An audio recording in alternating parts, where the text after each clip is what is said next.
شروع کرتا ہوں اللہ کے نام سے جو بڑا مہربان اور نہایت رحم کرنے والا ہے۔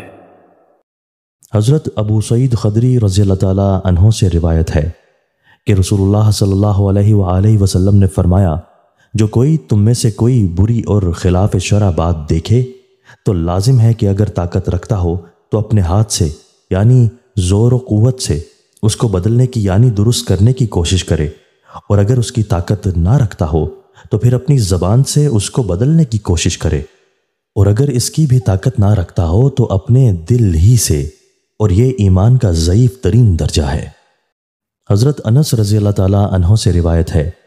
کہ بہت کم ایسا ہے کہ رسول اللہ صلی اللہ علیہ وآلہ وسلم نے ہم کو خطبہ دیا ہو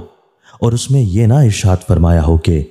جس میں امانت کی خصلت نہیں اس میں ایمان نہیں، اور جس میں عہد کی پابندی نہیں اس میں دین نہیں۔ تشریح یعنی امانت داری اور عہد کی پابندی سے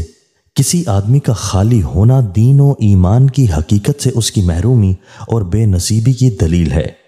کیونکہ امانت اور ایفائے عہد ایمان و اسلام کے لوازم میں سے ہیں، جیسا کہ پہلے بھی بعض حدیثوں کی تشریح میں لکھا جا چکا ہے۔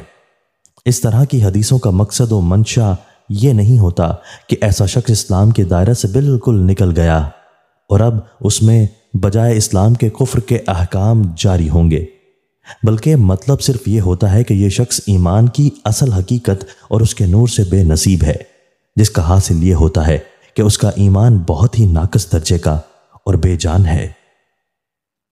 دوستو، اللہ تعالی ہمیں ان احادیث مبارکہ پر عمل کرنے اور اپنی زندگیوں کو سنوارنے کی توفیق عطا فرمائے۔